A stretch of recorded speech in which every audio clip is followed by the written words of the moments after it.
Bangalore, the city of dreams.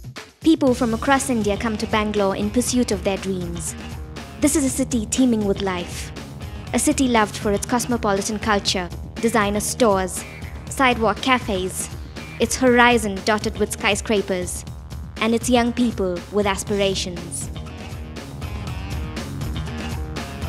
I want to become an engineer. I want to become a heroine. I want to become a car racer. Scientist. F1 racer. Pilot. Teacher. Doctor. An architect. Formula 1 racer. Ophthalmologist and a surgeon.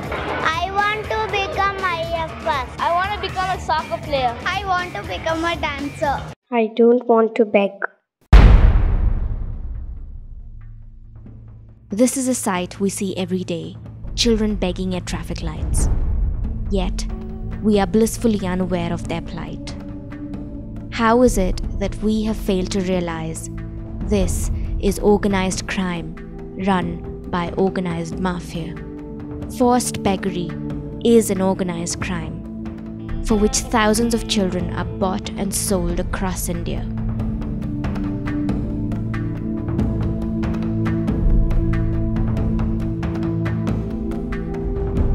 This business of buying and selling human beings is a real and serious threat facing India today.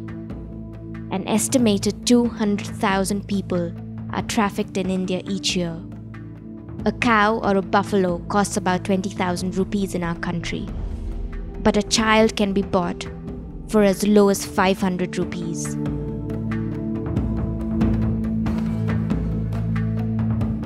Human trafficking currently is the largest illicit industry in the world, alongside illegal drugs and alongside the arms trade. Child trafficking has many ways that it happens. Most children are kidnapped. In India, about 60,000 children go missing every year. That means they're taken unaware and taken from one place and quickly moved to another geographical location. Then the child is taken to the place of destination where she is made to do various, she is exploited through various means.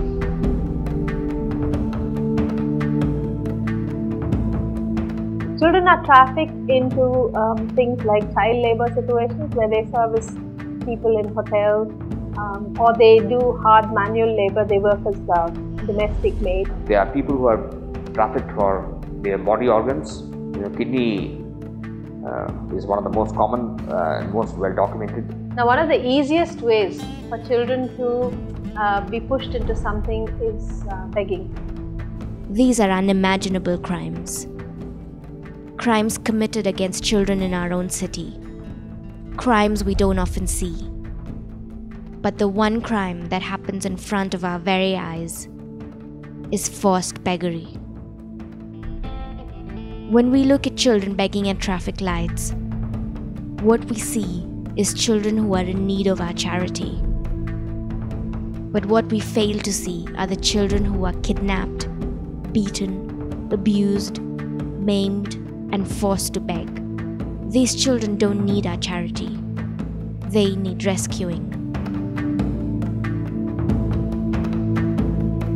Operation Rakshane basically was a fallout of the sightings, increased sightings of children at the red lights and at intersections, on the roads, streets. Myself and Pranab Mohante, jointly we discussed the subject at length. So it was decided by the commissioner that we need to do something about this, to rescue these children who are being ruthlessly exploited. And simultaneously, this train of thought was also coming through from the Department of Women and Child Development. This particular Operation Rakshane really was birthed in the heart of a few government officials and the police, and they had invited all those who were involved in any kind of rescue work or working with street children. Then another important first was the bridge that was established between the voluntary agencies, the private agencies, and this raft of government agencies on the other. NGOs and the government and different wings of the government all came together with common vision and a common goal. Once the initial plans were drawn out and the proposal written, a survey had to be conducted.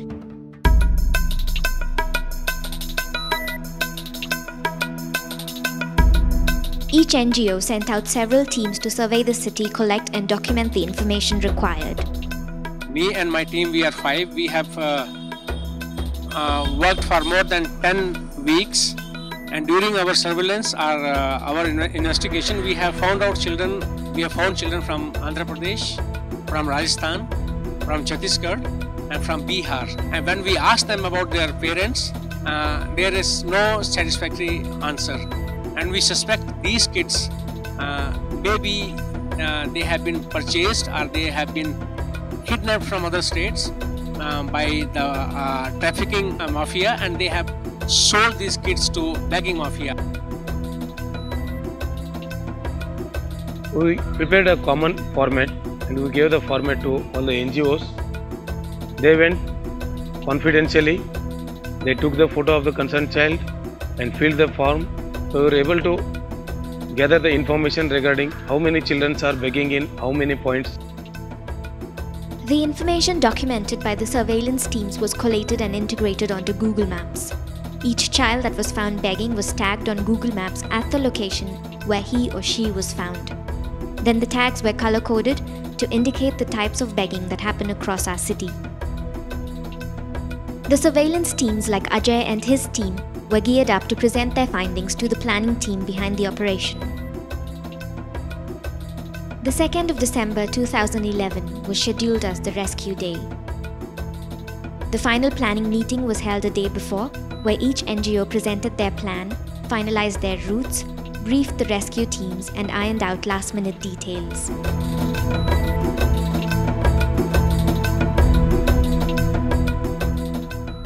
The day for Operation Rakshane dawned. 29 rescue teams set off for a citywide rescue operation.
On the 2nd of December 2011, through Operation Rakshane, 44 boys, 40 girls, and 106 infants were rescued from the clutches of forced beggary.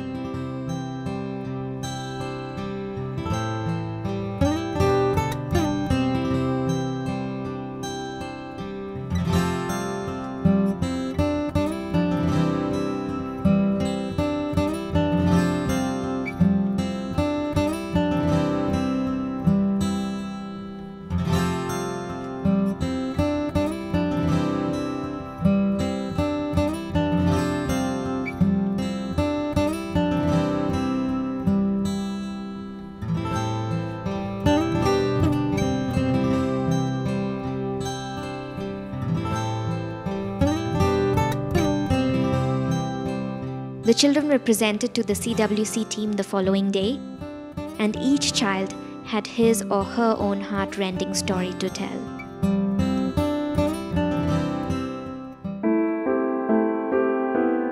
One of the children rescued was a 9-year-old girl called Swapna. Swapna was found begging at the Nagavara junction. This is a child who has been forced to beg since she was 5 years old. While coming back at Nagavara junction, we found this girl begging with a picture of a god, and there was also a lady with a baby begging there.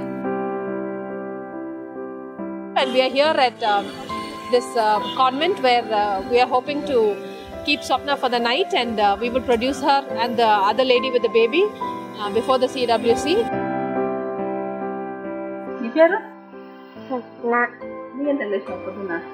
పొద్దున్నే 3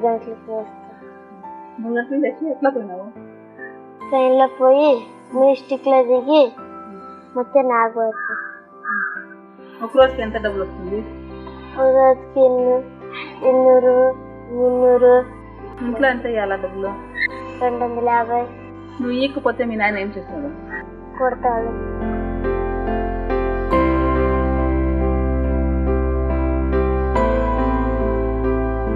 Another child rescued was a 5-year-old boy called Varun.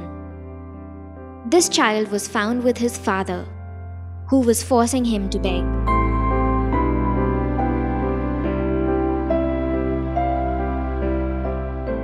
School ಹೋಗಲ್ಲನಾ? ಹೋಗ್ತಾ ಮನೆ ಕಡೆಗೆ. ಅವರು ಕರ್ಕೊಂಡ್ಬಂದು ಬಾಬಾ ಇಲ್ಲಿ ಒಂದು ಕೆಲಸ ತೋರಿಸ್ತೀನಿ ಅಂದ್ಬಿಟ್ಟು ಭಿಕ್ಷೆ ಬೇಡಕ್ಕೆ ಹಚ್ಚಬಿಟ್ರು. ಯಾರು? ನಮ್ಮ ಅಪ್ಪ. ಹೌದಾ? ದಿನ ಭಿಕ್ಷೆ ಬಿಡ್ತೀಯಾ? ಇಲ್ಲಿ ಆ ಕಾಸು ಯಾರು ಕೊಡ್ತೀಯಾ? ಏನ್ ಮಾಡ್ತಾರೆ ಕಾಸು? ಕಾಸು ಕುಡಿತಾರೆ. ಕುಡಿತಾರಾ? ಏನಾಗ್ತೀಯ ದೊಡ್ಡನಾದ್ಮೇಲೆ? ಹೌದಾ? ಏನೇನು ಆಸೆಗಳಿದೆ? ಮತ್ತೆ ಕಾರ್ ತಗೋಬೇಕು, ಮತ್ತೆ ಗಾಡಿ ತಗೋಬೇಕು ಅಂತ ಒಂದು ಆಸೆ. ಹೌದಾ? Varun was released to his mother, who came to the CWC court the following day. He was overjoyed to be reunited with his mother.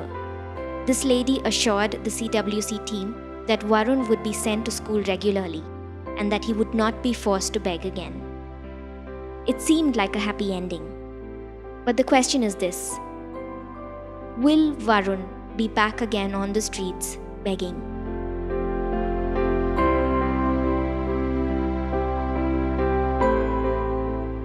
Swapna requested to be placed at the child's home where she was first taken after being rescued. She seemed to be settling into the home where she made a few friends. She also started going to a local school with the other children from the home.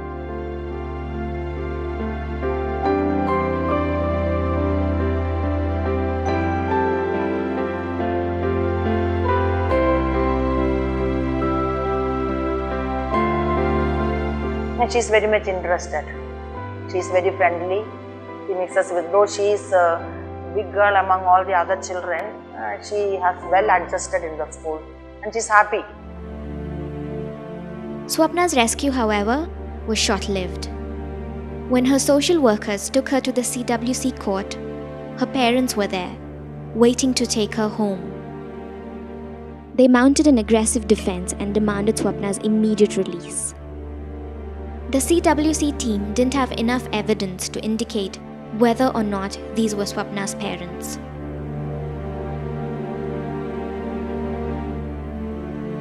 But while the paperwork was being processed, one of the CWC members recognized Swapna's father from a previous case where he got 3 boys released, claiming they were his sons. When confronted, he admitted to having got the other children released. Swapna, moreover, seemed hesitant to go back with her parents. She then told the CWC team that the man who claimed to be her father forced her and other children like her to beg. She went on to claim that this man wasn't actually her father, and she was willing to take the CWC team to the place where the other children were held. Based on the CWC team's information and the information given by Swapna, the couple was then handed over to the police. డబ్బులు ఇస్తా కదా, అది మీ నిజమేనా? కాదు కదా? మా సొంత నాన్న మా అమ్మ చిన్నప్పుడే తీసుకెట్టి పాలు తాగే పాత తీసుకెట్టి వెళ్ళిపోయింది మా అమ్మ. మీ అమ్మని చూసావా నువ్వు?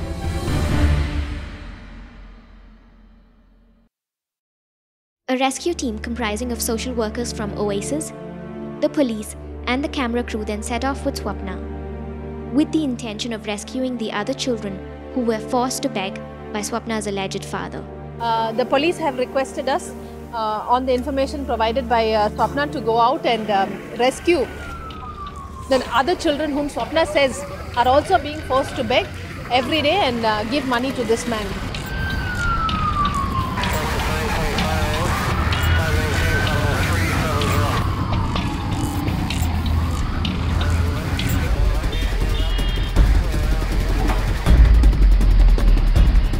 We walk through a couple of alleys to get to Swapna's house, which is a makeshift hut.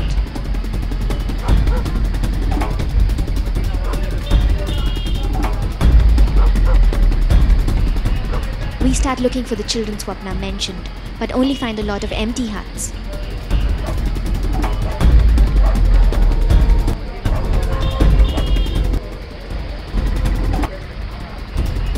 Bright flashlights are turned on as we look inside each hut, but there's no sign of the children.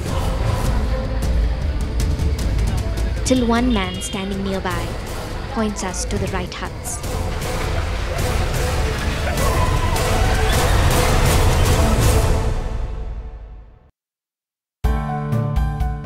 We've rescued 7 children, all very, very young, and 5 women.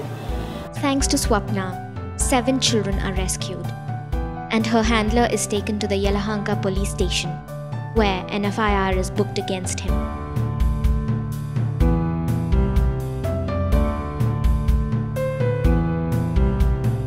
And finally, at the police station, the alleged mother confesses that Swapna is not their daughter. We've also filed an FIR against 2 accused. The so-called father and the grandmother of the girl Swapna. They have been booked in Yelahanka police station. The rest of the people we are taking to the government home, and we will produce them before the CWC. We rescued these children from a really sad state. They were in plastic tents, and we've been able to take these children out of these situations, and we hope that they will get justice.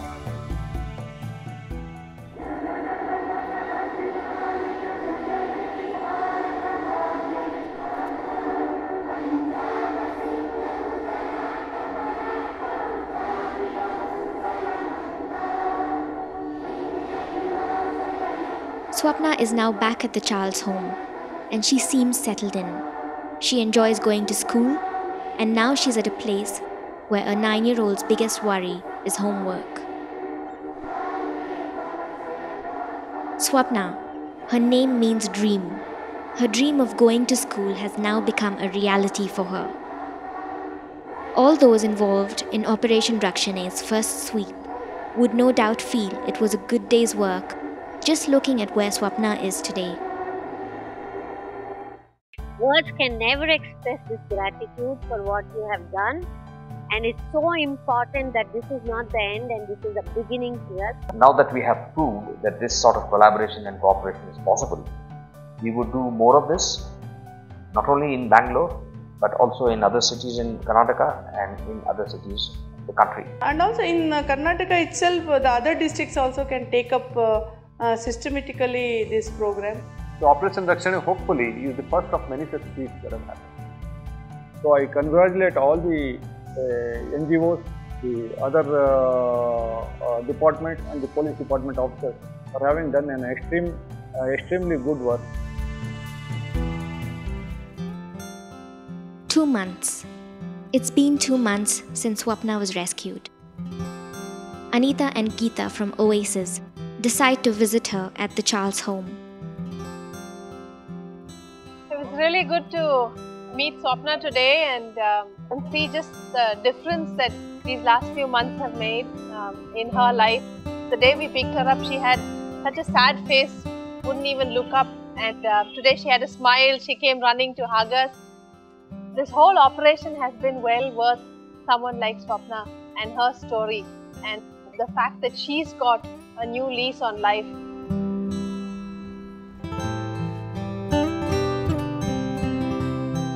Swapna is just one of thousands of children that need rescuing.